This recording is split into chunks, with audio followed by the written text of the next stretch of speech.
യോഹന്നാൻ എഴുതിയ സുവിശേഷം 11-ാം അധ്യായം 40-ാം തിരുവചനം. വിശ്വസിച്ച നീ ദൈവത്തിന്റെ മഹത്വം ദർശിക്കും. നമ്മളെല്ലാവരും തന്നെ നമ്മുടെ ജീവിതങ്ങളിൽ ദൈവപ്രവൃത്തി വെളിപ്പെടുവാൻ ആഗ്രഹിക്കുന്നവരാണ്. ദൈവപ്രവൃത്തി നമ്മിൽ വെളിപ്പെടുവാൻ വചനം പറയുന്ന വ്യവസ്ഥ വിശ്വസിക്കുന്നുള്ളതാണ്. ആരൊക്കെ യേശുക്രിസ്തുവിൽ വിശ്വസിക്കുന്നുവോ അവരിലെല്ലാം കർത്താവിന്റെ പ്രവർത്തികൾ വെളിപ്പെടുക തന്നെ ചെയ്യും.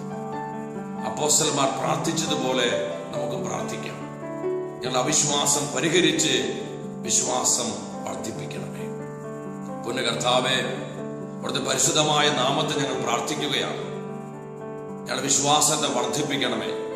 ഞങ്ങൾ ഓരോരുത്തരും ആയിരിക്കുന്ന മേഖലകളിൽ ദൈവപ്രവൃത്തി സ്വന്തമാക്കിക്കൊണ്ട് ജീവിതത്തിൽ മുന്നേറുവാനുള്ള ആത്മനിറവ് ഞങ്ങൾക്ക് നൽകണമേ.